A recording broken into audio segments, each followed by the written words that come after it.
What is up, everyone? Joseph Buer here. I'm just getting back in from one of my two part-time jobs right now. It is late. I am tired as hell. But you know what? I came home and my computer was still on, so I was like, you know what? Let's do Blender right now. Yeah, that sounds like a good idea. You know, it's midnight and I gotta get up in 6 hours for my other part-time job. Let's do some Blender and make some good life decisions. So when last I left you, what did we do the last time? Oh, that's right, we made the foot roll system, and we can see that's working just fine. Anyway, today what I figure we do is we make some deformation bones, but these deformation bones are going to be different than the ones we've already made. These are going to be segmented B-bones, segmented B-bone chains for the arms and for the legs. Now, what a B-bone is, if we just go right here into just our armature, we go ahead and hide all the other chains and just have the mechanism bone selected. If we go down here to display and select B-bone, we can see that the bones now change into these blocky rectangular bones, as opposed to the more common octahedral. Now, what's handy about these types of bones is, like I said before, you can segment them into as high as 32 divisions, at least for Blender. Now, where that comes into play is that you're able to create, using just single bones, twist systems where you can bend and twist the bones pretty liberally. And this is handy for, you know, creating things like cartoon characters that have a lot of odd movements and, you know, can bend and twist in ways that aren't natural. But what we're going to use them for is to create that natural twist that happens when you pronate and supinate your arms, as well as when you're you know, twisting your legs. And most other 3D programs don't have this feature, at least not the ones that I've used. Am I aware of that they have this feature? This seems to be something that's only common to Blender. It's something that's only specific to Blender. But it's a very simple tool and a very handy tool. And let me just show you how that works. So I'm on the bone layer right here, or on the bone tab. If we go down to Bendy Bones, you can see it's got this thing called segments, and everything else is grayed out. Well, right now that's because with this bone selected, we're only at one segment. But if we increase that number, you can see what's happening. We're dividing the bone into different segments. And just to show you what that's doing right now, if we rotate this bone right here, we can get all sorts of neat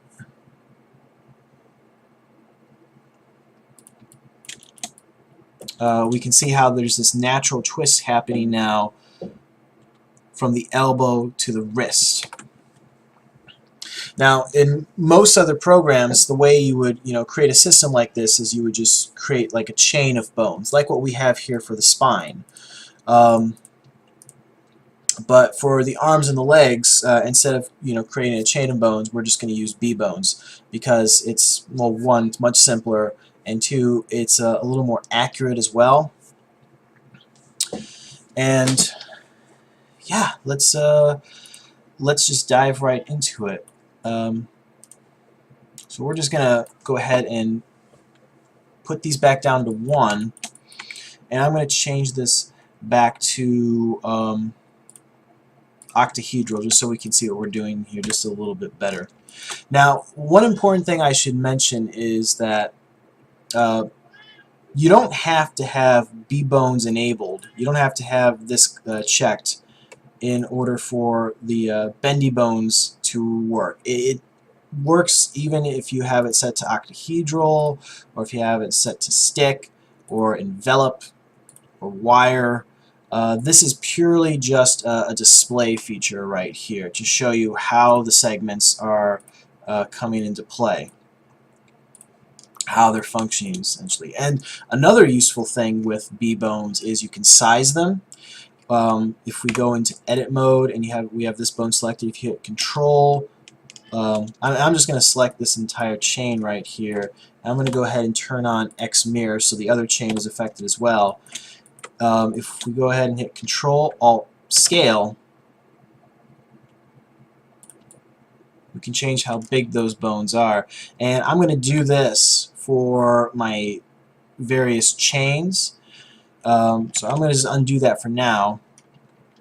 But when we add in our B-bones, or add in our segmented bones, I'll go into B-bone mode and size all my different chains together so they're easier to click on. So right now I'm just going to go back into octahedral mode, and with this joint selected, I'm going to move my cursor. I'm going to add a bone. I'm going to make sure my pivot point is set to vertex. And I'm going to grab this and snap it to that joint right there. You grab this one, snap it to this joint, and then finally ending it with the hand.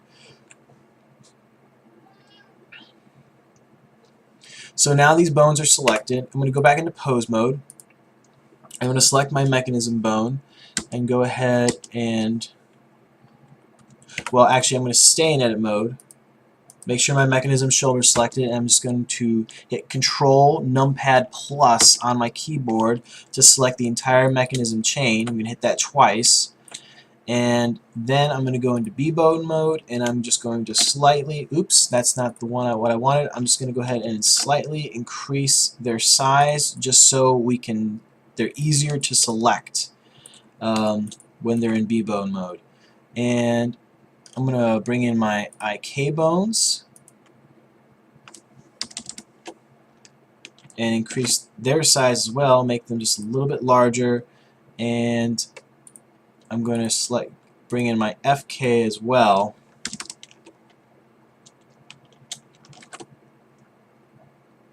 And make them larger too.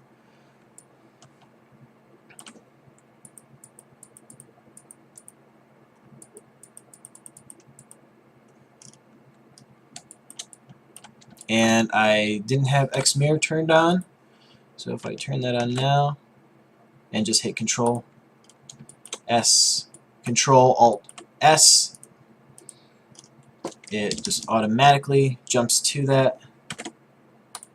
There we go. And there we have it. Alright, go ahead and turn that off.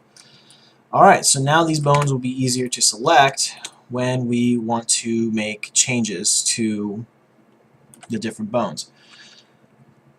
But right now, we just want our deformation bones selected, so go ahead and select all of those and move those to the deformation chain. Let's bring that back and go ahead and segment those. You can do it all the way up to the max. I like to start with a small number such as 12 or 16, and then just for testing purposes, because we'll get into the actual when we get into the actual weight painting and deforming of the mesh, we're gonna be using what's called I think it's a mesh cage, I believe is the term, and those we're going to, and that's going to be something that's going to control everything on our mesh, and that's what's actually going to be deformed. So right now we're just going to stick with a small number for testing purposes later on down the road, and then we can, depending how the mesh cage works, we can alter that number of segments as we see fit. Okay, so with that said, let's go ahead and name these. So the first one is going to be DEF underscore shoulder underscore 01.L. Go ahead and copy that name, paste it into here, rename that forearm.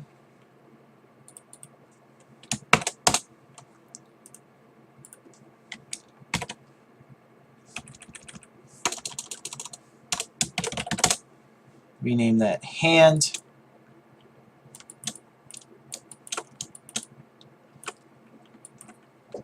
Doing well. So now we can test this out just real quick to see how it's working. Very good. Now you notice our one bone right here is twisting at an odd angle, and that's because these two are not lined up properly. So just go ahead and select this bone, and then select this, and then hit Control N, and you want to recalculate the roll to the active bone. And now when we go back into pose mode, they should be lining up perfectly even, and everything is working out just fine. If we go ahead and rotate this on the Y, we can see we're getting a pretty weird bend right here. And the way to fix that is if you go down to your segments right here, and right here on this option where it says easing in and out, you just want to set both of those to 0.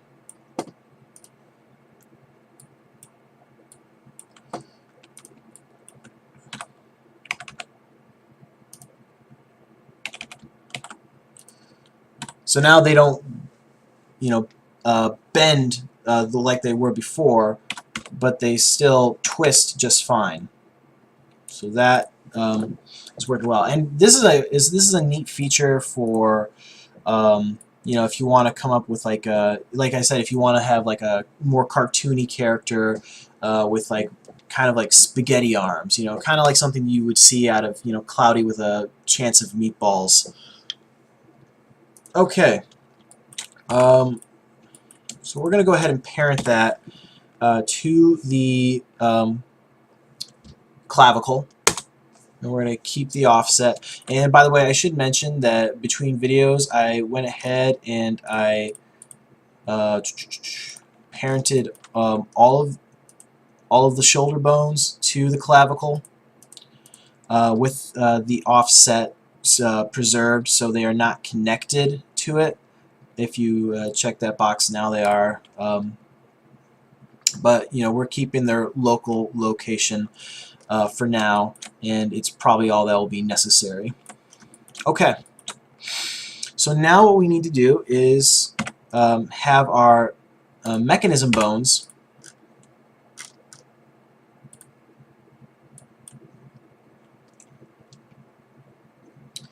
basically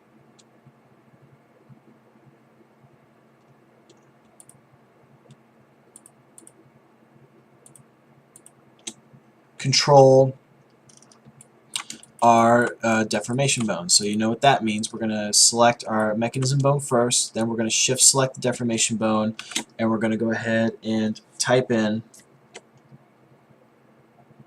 Control Shift C, and we're going to do copy transforms.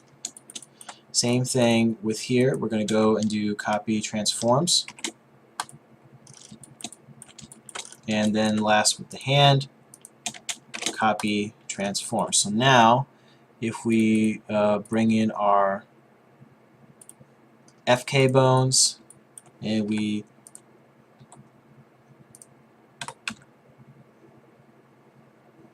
rotate them around,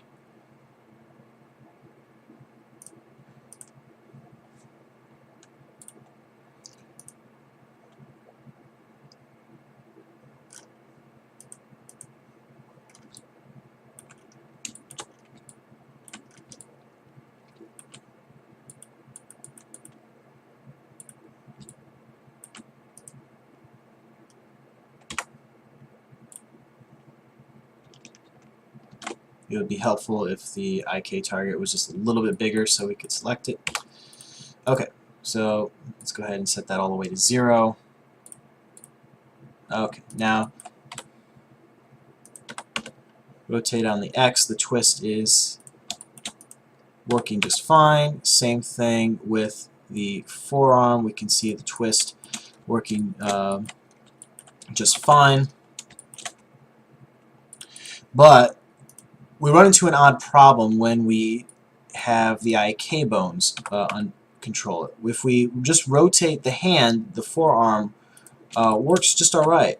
But if we rotate at the elbow using the IK pull target, something very interesting happens, and I'm going to go ahead and hide these two bones just so you can see what's going on.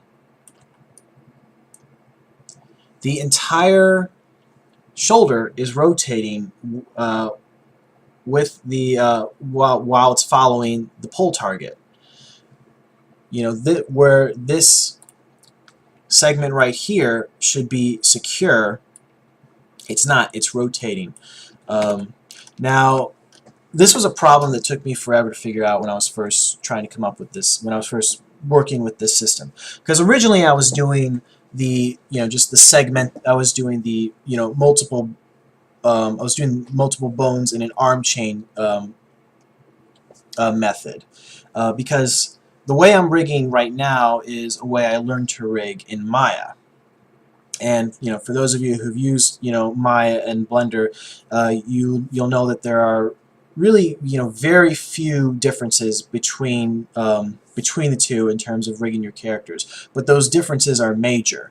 And the main difference, the most important difference in my mind anyway, between rigging in Maya as opposed to rigging in Blender, is in Blender you can just have a bone sitting out in space, kind of like how these clavicles are doing right now, and have them parented to other bones without having to have another bone in between them. With Maya works off of joints, whereas Blender works more off of bones, and you can have bones parented to other bones and keep the offset, whereas in Maya all the joints need to be connected by a bone, otherwise the whole thing falls apart. Well, not the whole thing, but you can't just have like a free floating joint. It kind of messes up the system in one way or another. So this creates a problem in Blender because we have these free floating bones where if I'm moving this around, because this thing is being because this bone right here is being controlled by the mechanism bone, and it's not being controlled by the parent, it doesn't behave the way it should. So the way to fix this is to go ahead and select that bone, remove the copy transforms from it. Now we can see it's working just fine, but we need that bone to follow our mechanism bone. So the way we do that is this. I'm going to go ahead and select that bone. I'm going to go into edit mode. I'm going to duplicate it, and it's already parented to the clavicle. We're not going to change that. We're going to rename this bone driver underscore shoulder underscore 01.L. And just go ahead and decrease the segments down to 1. Let's go ahead and increase that bone size. We'll just make it the biggest bone. We'll just make it bigger than all the rest. The size of the bone does not matter. What matters is how the size of the bone does not matter. It's not going to affect the deformations. So we're going to go back into pose mode. I'm going to bring back my mechanism bones. I'm going to select this one right here, the forearm. I'm going to select the driver bone, hit Control-Shift-C, and we're going to add a damped track constraint to it. And so basically what that means is the tail of our driver bone, I think it's the tail of our driver bone is going to be tracking the head, which is this joint right here, of our forearm bone. Now watch how this works. I'm going to go ahead and turn that off. I'm going to move this to our driver bones. Go ahead and hide that. Well, actually, I'll show you just what it does, and I'll just position my arm.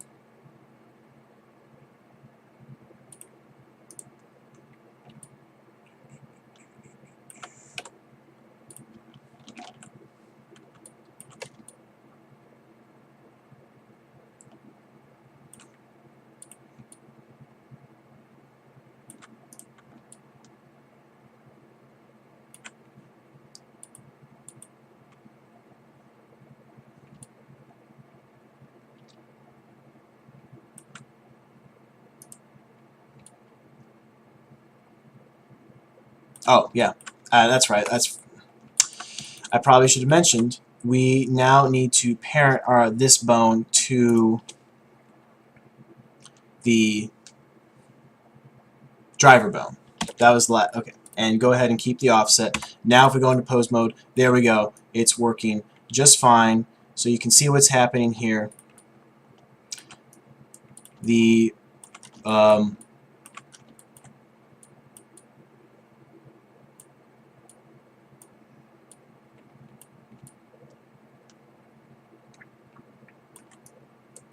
the driver bone is tracking the forearm bone, and if we just turn all these others off, we can see where we've gotten the twist back right here. And if we turn that off, bring back the driver bone, there it is, and we turn off the IK and bring in the FK,